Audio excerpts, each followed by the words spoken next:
প্রিয় শিক্ষার্থীরা, এই পর্বে তোমাদের যে বিষয়টি আলোচনা করব যে হাইড্রোকার্বন কাকে বলে, তা কত প্রকার ও কী কী, তোমরা কিভাবে লিখবে। ঠিক আছে, তাহলে হাইড্রোকার্বনের প্রকারভেদ। আমরা হাইড্রোকার্বনকে প্রথমত দুই ভাগে ভাগ করতে পারি। কয় ভাগে ভাগ করতে পারি? দুই ভাগে। একটা হচ্ছে অ্যালিফেটিক, আরেকটি হচ্ছে অ্যারোমেটিক। অ্যালিফেটিক শব্দের অর্থ কি? অর্থাৎ চর্বিজাত। কি জাত? চর্বিজাত। আরেকটা হচ্ছে সুগন্ধ। অর্থাৎ তোমরা দুইটা শব্দ থেকে বুঝতে পারছো যে অ্যালিফেটিক শব্দের অর্থ হচ্ছে যে চর্বিজাত, প্রাণীর চর্বি থেকে প্রথমে পাওয়া গেছিলো, এই জন্য এটির নাম রাখা হয়েছে অ্যালিফেটিক হাইড্রোকার্বন, এবং দ্বিতীয়টি রাখা হচ্ছে অ্যারোমেটিক হাইড্রোকার্বন, অর্থাৎ সুগন্ধি, অর্থাৎ সুগন্ধ জিনিস থেকে এটি প্রথমে পাওয়া গেছিলো। এই জন্য যে অ্যারোমেটিকটা আসলে গ্রিক শব্দ অ্যারোমা থেকে আসছে, এবং অ্যারোমেটিক শব্দের অর্থ হচ্ছে সুগন্ধ, আর অ্যালিফেটিক শব্দের অর্থ হচ্ছে চর্বিজাত। তাহলে আমরা যে বিষয়টি আলোচনা করব যে অ্যালিফেটিক হাইড্রোকার্বন কাকে বলে এবং অ্যারোমেটিক হাইড্রোকার্বন কাকে বলে। অ্যালিফেটিক হাইড্রোকার্বন যদি আমরা সংজ্ঞাটা লিখি, তাহলে তোমরা তো বুঝতে পারছো যে সকল হাইড্রোকার্বন চর্বি জাতীয়। কি জাতীয়? চর্বি, তেল চর্বি জাতীয়, সেগুলোকে আমরা অ্যালিফেটিক হাইড্রোকার্বন বলবো। এবং অ্যারোমেটিক হাইড্রোকার্বন কোনগুলোকে বলবো? অ্যারোমেটিক হাইড্রোকার্বন হচ্ছে বেনজিন ও বেনজিন জাত। বেনজিন এবং বেনজিনের মতো যেগুলো, সেগুলোকে বলি আমরা কি? Aromatic hydrocarbon. যাক, বিস্তারিত আমরা পরে তোমাদেরকে লিখে দিব। এখন আমি যে বিষয়টি আলোচনা করবো যে অ্যালিফেটিক হাইড্রোকার্বন। তাহলে তোমরা দেখো যে অ্যালিফেটিক হাইড্রোকার্বন কাকে বলে, তোমরা আমার সাথে সাথে লিখে নিবে। অ্যালিফেটিক হাইড্রোকার্বন কাকে বলে? তাহলে তোমরা জানছো চর্বিজাত। তাহলে যে সকল হাইড্রোকার্বন চর্বিজাত ও তেল জাতীয়, তেল ও চর্বি জাতীয়, তাদেরকে বলা হয় অ্যালিফেটিক হাইড্রোকার্বন। যেমন তোমরা লিখতে পারো মিথেন, ইথেন। হ্যাঁ, মিথেন, ইথেন তোমরা লিখতে পারো। ঠিক আছে, তারপর লিখতে পারো প্রোপেন ইত্যাদি। Methane, ethane, propane. তোমরা চাইলে লিখতে পারো বিউটেন। এগুলো সব কিছু কিন্তু অ্যালিফেটিক হাইড্রোকার্বন। এই অ্যালিফেটিক হাইড্রোকার্বনের প্রকারভেদ, যে অ্যালিফেটিক হাইড্রোকার্বনকে কয় ভাগে ভাগ করা হয়েছে? প্রথমত দুই ভাগে ভাগ করা হয়েছে। কয় ভাগে ভাগ করা হয়েছে? দুই ভাগে। কি? একটি হচ্ছে মুক্ত শিকল। কি শিকল? মুক্ত শিকল। আরেকটি বদ্ধ শিকল। তাহলে তোমরা বুঝতে পারছো, একটি মুক্ত শিকল আর একটি হচ্ছে কি বদ্ধ শিকল হাইড্রোকার্বন। তাহলে মুক্ত শিকল হাইড্রোকার্বন কি? অর্থাৎ মুক্ত শিকল হাইড্রোকার্বন কাকে বলে? তোমরা যদি মুক্ত শিকল হাইড্রোকার্বনের সংজ্ঞাটা লিখো, তাহলে আমার সাথে সাথে তোমরা লিখে ফেলো যে মুক্ত শিকল হাইড্রোকার্বন কাকে বলে।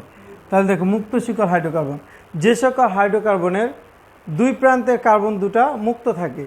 অর্থাৎ যে সকল হাইড্রোকার্বনের দুই প্রান্তের কার্বন দুটি কি থাকে? মুক্ত থাকে, তাকে মুক্ত শিকল হাইড্রোকার্বন বলে। যেমন দেখো, তুমি যদি লিখো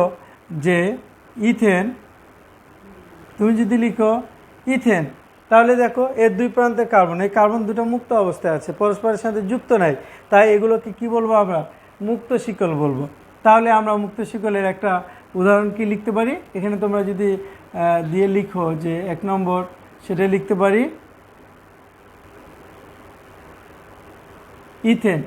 2 নম্বরে কি লিখতে পারো? Propane, CH3, CH2, CH3। দেখো, এই হাইড্রোকার্বনের দুই পাশের কার্বন মুক্ত অবস্থায় আছে, পরস্পরের সাথে যুক্ত নেই, তাই এটাকে আমরা কি শিকল বলছি? মুক্ত শিকল হাইড্রোকার্বন বলছি।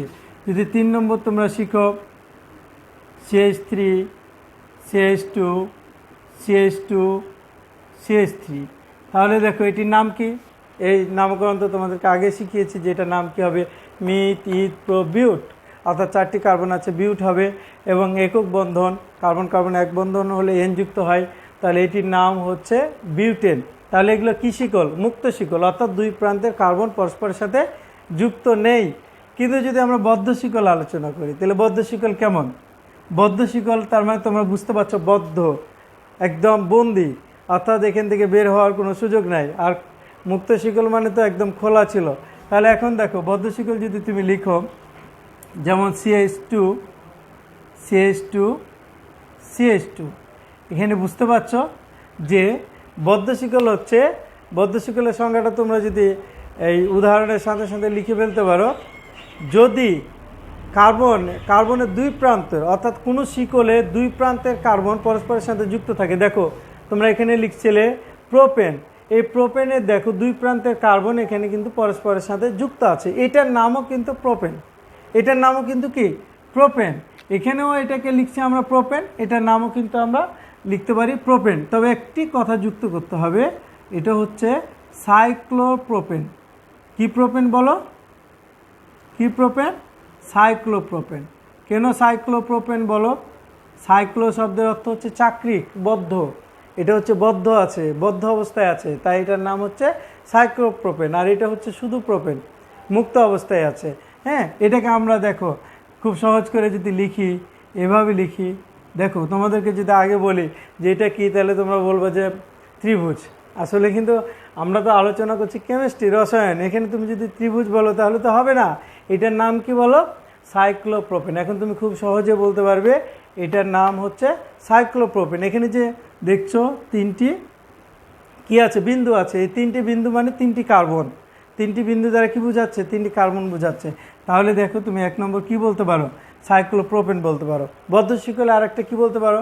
তুমি চারটি কার্বন পরস্পরের সাথে যুক্ত করতে পারো। দেখো আমরা যদি চারটি কার্বনকে পরস্পরের সাথে যুক্ত করি তাহলে কীরকম দেখাচ্ছে বলো? তোমাকে যদি আমি আগে এটাকে আমি লিখতাম তাহলে তুমি বলতে এটা চতুর্ভুজ, যদি বর্গের মতো লাগলে বর্গ বলতে, আসলে তো এটা বর্গ না, এটা কি বলো? এটা চারটি বিন্দু আছে, তাহলে চারটি বিন্দু মানে একটি বিন্দু যদি একটি কার্বন হয় তাহলে দেখো মিথ, ইথ, প্রো, বিউট, ওই যে তোমরা চারটি কার্বন এখানে দেখো 1 2 3 4, এটার নাম হচ্ছে বিউটেন। তাহলে এটার নাম কি হবে বলো? সাইক্লোবিউটেন, অর্থাৎ বদ্ধ শিকল অবস্থায় আছে। কি শিকল অবস্থায় আছে বলো? তাহলে এটির নাম কিন্তু এখন চতুর্ভুজ না, বা বর্গ, রম্বস, আয়তক্ষেত্র, কোনোটাই না, এটি হচ্ছে সাইক্লোবিউটেন। এখন তোমরা আরেকটি উদাহরণ দেখতে পারো, অর্থাৎ বদ্ধ শিকলটা একটু বেশি আলোচনা করব, অনেক সময় তোমাদের এটা কঠিন মনে হয় বা আর একটা নাম তোমরা বলতে পারো না, এই জন্য আমরা 2 নম্বর লিখছি। 3 নম্বরটা আমরা দেখতে পারি যে 5টি কার্বনকে পরস্পরের সাথে কিভাবে যুক্ত করতে পারি। তুমি যদি 5টি কার্বন লিখো, দেখো CH2 তোমরা এইভাবে লিখতে পারো, অর্থাৎ CH2 আগের মতো করে লিখতে পারো, যেহেতু 4টি লিখছো আগে, দেখো এভাবে, তাহলে এর উপরে আরেকটি কার্বন তোমরা যুক্ত করতে পারো। দেখো এভাবে তোমরা পরস্পরের সাথে চাইলে যুক্ত করতে পারো, এভাবে তোমরা কিন্তু 5টি কার্বনকে লিখতে পারো। এবং এটার নাম কি বলো? সাইক্লোপেন্টেন, কারণ 5টি কার্বন আছে তোমরা জানো। তাহলে আমি যদি মুক্ত শিকলে লিখি শুধু পেন্টেন, কিন্তু যদি আমি বদ্ধ শিকলে লিখি তাহলে এটির নাম হচ্ছে সাইক্লোপেন্টেন। তাহলে তোমরা কিভাবে লিখবে বলো? এই যে তোমরা আগে একটি বড় করছো এবং এইভাবে আঁকছো, তাহলে এটার নাম কি এখন? পঞ্চভুজ না, তোমরা কিন্তু পঞ্চভুজ বলবে না, এটা কিন্তু এখন সাইক্লোপেন্টেন। আমরা যদি 6টি কার্বন যুক্ত করি, তাহলে 6টি কার্বন যুক্ত করলে কি হবে বলো? তাহলে 6টি কার্বন যদি তুমি যুক্ত করো বদ্ধ শিকলে, তাহলে এখানে একটি CH2 যুক্ত করে দেখো, এখন আমরা 6টি কার্বন যুক্ত করেছি। এবং 6টি কার্বন থাকলে কি বোঝায়? হেক্স। তাহলে যদি আমি মুক্ত শিকলে লিখি হবে হেক্সেন, এখন আমি যদি বদ্ধ শিকলে লিখি তাহলে হবে সাইক্লোহেক্সেন। এবং এটাকে তোমরা কিভাবে সংক্ষিপ্তভাবে লিখতে পারবে? দেখো তোমরা আগের মতোই এইভাবে পরস্পরের সাথে যুক্ত করতে পারো। এবং এটাকে তোমরা কখনো বেঞ্জিন বলবে না, তুমি জেনে থাকো বেঞ্জিনের আকৃতিটা এভাবে হলেও সেখানে কিন্তু দ্বিবন্ধন যুক্ত থাকে, এখানে কিন্তু দ্বিবন্ধন যুক্ত নেই, এটা হচ্ছে সাইক্লোহেক্সেন। তাহলে তোমরা বুঝতে পারছো যে অ্যালিফেটিক হাইড্রোকার্বন প্রথমত কয় প্রকার? 2 প্রকার, একটি হচ্ছে মুক্ত শিকল আর একটি হচ্ছে বদ্ধ শিকল। তাহলে মুক্ত শিকল হাইড্রোকার্বন কি?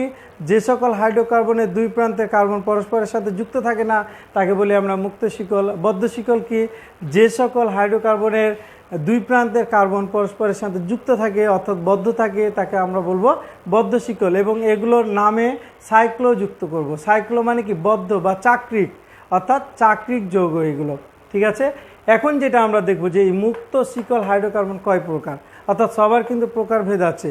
ঠিক আছে, বদ্ধ শিকল হাইড্রোকার্বনও আবার প্রকারভেদ আছে। তাহলে মুক্ত শিকল হাইড্রোকার্বন কয় প্রকার এখানে আমি আলোচনা করব।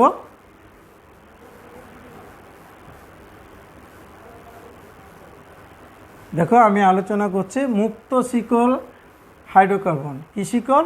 মুক্ত শিকল হাইড্রোকার্বন কত প্রকার। তাহলে আমরা এখানে লিখতে পারি মুক্ত শিকল। তাহলে মুক্ত শিকল হাইড্রোকার্বন আবার কয় প্রকার? 2 প্রকার। কি কি বলো? একটা হচ্ছে সম্পৃক্ত, কি বলো? সম্পৃক্ত, আর একটা হচ্ছে অসম্পৃক্ত হাইড্রোকার্বন। তাহলে দেখো সম্পৃক্ত হাইড্রোকার্বন তোমরা যদি সম্পৃক্ত হাইড্রোকার্বন, তো সম্পৃক্ত হাইড্রোকার্বন কি বলো?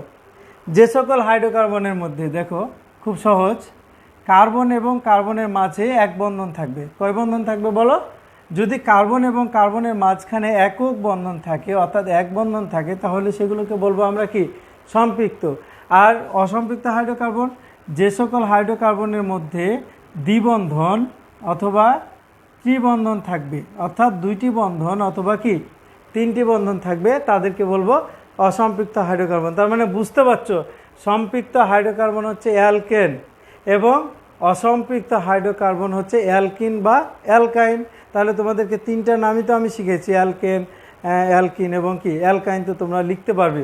তাহলে এখন দেখো সম্পৃক্ত হাইড্রোকার্বনের যদি উদাহরণ দাও তাহলে তোমরা লিখতে পারবে CH3, এটি একটি সম্পৃক্ত হাইড্রোকার্বন, কারণ কার্বন কার্বনের মাঝে কয়টি বন্ধন আছে? একটি বন্ধন আছে। তোমরা যদি আরেকটি উদাহরণ দিতে চাও, CH3, CH2, CH3, তাহলে সেটাও কি বলো? সম্পৃক্ত হাইড্রোকার্বন। তাহলে এইভাবে তুমি যতগুলো লিখবে, methane, ethane, propane, butane, pentane, hexane, heptane, octane, nonane, decane, সবগুলো কিন্তু সম্পৃক্ত হাইড্রোকার্বন। এখন দেখো অসম্পৃক্ত হাইড্রোকার্বন কোনগুলো? যেমন দ্বিবন্ধন থাকবে অ্যালকিন, অ্যালকাইন। তুমি যদি এখানে লিখো CH2 ডাবল বন্ড CH2, তাহলে দেখো কার্বন কার্বনের মাঝে বন্ধন আছে কয়টি? 2টি, তাই এটি হচ্ছে একটি অসম্পৃক্ত হাইড্রোকার্বন। এখন তুমি যদি আরেকটি উদাহরণ লিখো, CH3, CH2 ডাবল বন্ড দাও এখানে CH2, তাহলে দেখো এটার নাম কি? এটাও কিন্তু অ্যালকিন।